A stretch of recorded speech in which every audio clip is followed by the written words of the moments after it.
If you're hearing this, the SCPs are out of containment. I repeat, the SCPs are out of containment.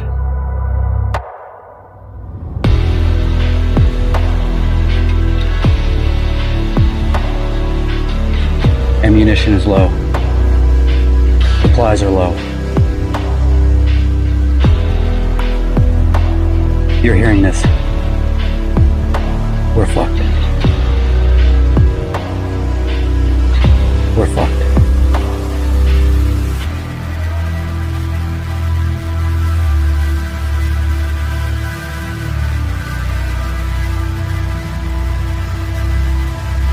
Guess I need to figure out what sword I'm going to take.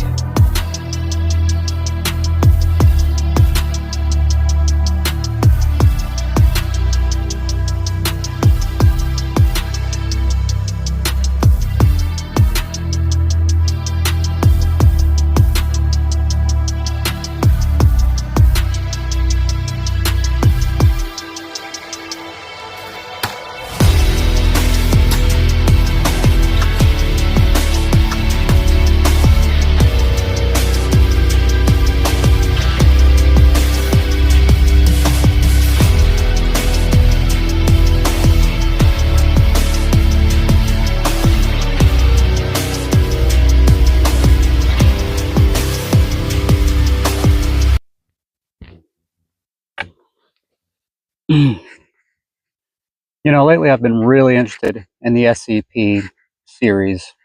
For those of you that don't know what it is, it's basically a Men in Black type organization that contains supernatural entities. Even down to like cryptids, and I've even read stories of basically that's where zombies are contained and the viruses and things like that. I don't know how lore accurate those are, because if I remember correctly, the stories are basically up for anybody that can write them. If they're accepted by the community, then they're basically canon. Now, a lot of these entities are so far beyond supernatural that physical weapons wouldn't harm them. But for the ones that you could, what sword would you use? Since the dawn of the internet and internet forums, the katana has always been the top pick for the ultimate survival sword. And I think it's actually a really good option. Would I pick the katana?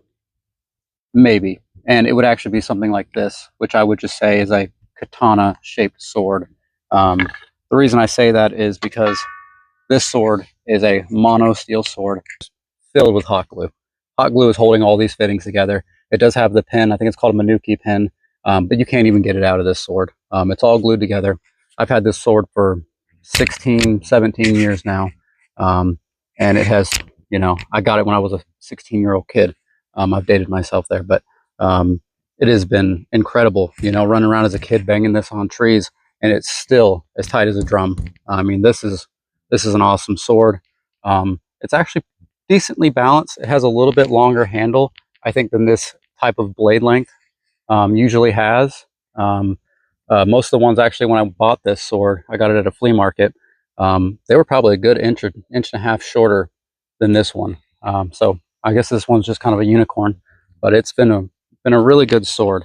Now, when you get older and you usually start to branch out and educate yourself about swords, you find out pretty quickly that a European longsword is generally superior. Kind of unfortunate to say. I'm sure a lot of people would disagree with me on that still, but especially if you're fighting somebody with another sword, a European longsword is generally better. It's a better balanced sword. It has a superior guard on it. It has a longer blade. It's double-edged. And sometimes that's not, you know, a huge benefit, but being able to do back strikes and things like that, you know, it's an awesome. European longswords can be really awesome. This one's made by Cold Steel. They call this a hand-and-a-half sword. I don't know why they didn't just call it a bastard sword, especially, you know, a company that's cutting up pigs on the internet. You think you would just call it a bastard sword. You think it would fit your your style pretty well. But this is a good sword. The sheath fits quite well. It's a very well balanced sword.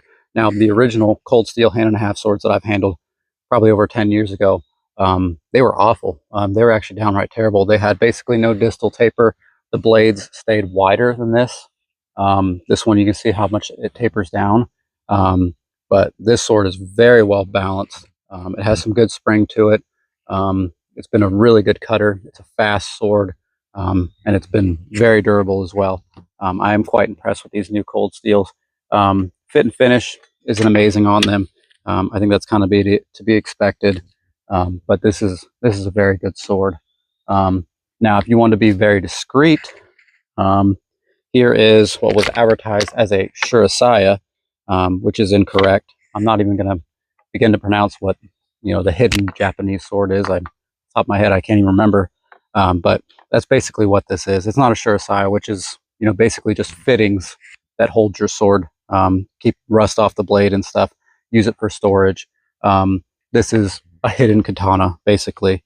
Now, I of course wrap the handle on this with hockey tape, just like I've done every other one of my swords. I just prefer it. It gives me a good grip. I don't have to worry about cotton wrap coming off of it. And in the instance of this cold steel, the seam where they sewed the leather was quite uncomfortable. So I actually was able to cover that up with it, and it gave me a superior grip. Now on this sword, it actually helps it be more discreet.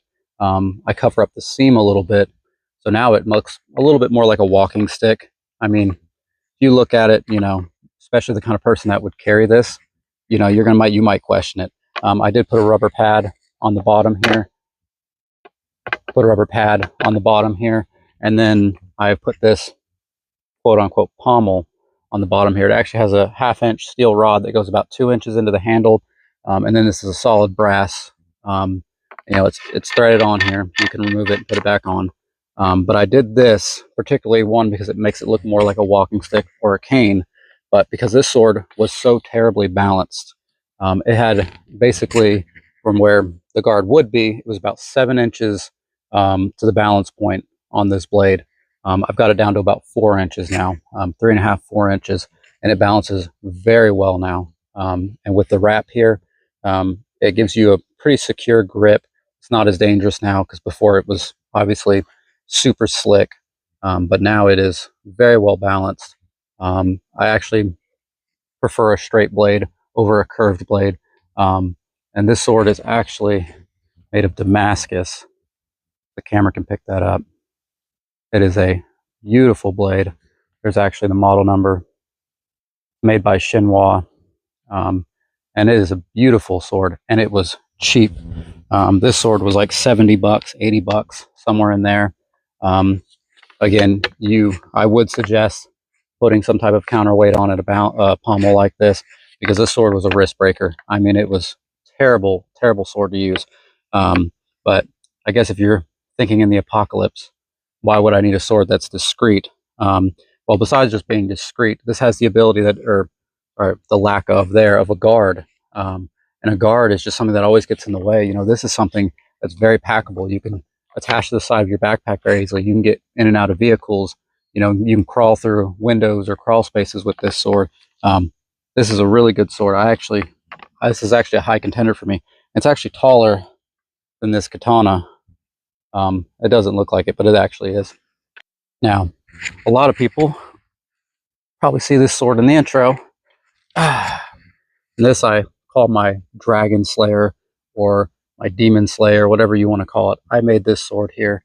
The steel is a mild carbon steel. It is not mild steel, it's mild carbon steel. This is what they make the frames of vehicles out of. It's something that can actually get a little bit of a spring temper to it, and it's decent toughness. It holds an edge okay. It's not amazing, but it's not mild steel. I did put this huge pommel on the bottom to help with the weight of this blade. This pommel actually weighs more than this entire katana in its saya. That is just how heavy that pommel is alone. I actually don't even know what this whole sword weighs, because it weighs more. My scale actually can't handle this sword. If I had to guess, it's probably like 15 pounds. It feels like 50 pounds just because of how awkward it is, being so long. But this is a pretty cool sword. It's not very practical. I would not want to take this sword up against that European longsword here. This cold steel 1.5-hand sword. As you can see, it's actually not even that much longer. But you would be so much slower with this sword. Now again, if you had to, you know, whack a demon or whack a dragon with this sword, it's what you'd want. I did make the handle a little too wide, but maybe it's not for how heavy this sword is. The balance actually isn't too bad, you'd expect, because the pommel is so large. It's about 5 or 6 inches from the guard here. As you can see, I believe the blade is 3/8 inch thick. So again, very hefty sword. I've made the guard out of G10. There you go, you can see there. The guard is made of G10. There is the pommel. The pommel was the hardest thing to make on this sword. It is actually made from the face of a sledgehammer. What made it so difficult is just drilling that one hole right there, and drilling and tapping that hole right there is what made it so difficult to make. I'd rather make this whole sword over again before I make this pommel. Now, if I had to choose just one of my swords, I'd probably still pick my good old trusty katana. Just because if we're talking about such a terrible situation of basically the complete unknown, what would I be dealing with? I'd probably be running away more than I'd be fighting. This is a sword I would take, just because it is relatively compact. It doesn't have a large guard like the European longsword. It doesn't have all the same length to it. It has such a good, well-designed sheath here, or saya.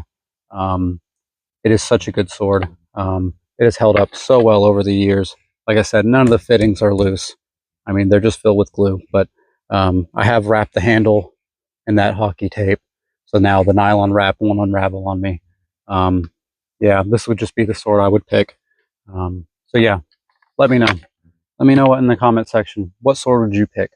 Would you pick a katana, European longsword, maybe a ridiculous dragon slayer? Let me know in the comment section. Thanks for watching my video.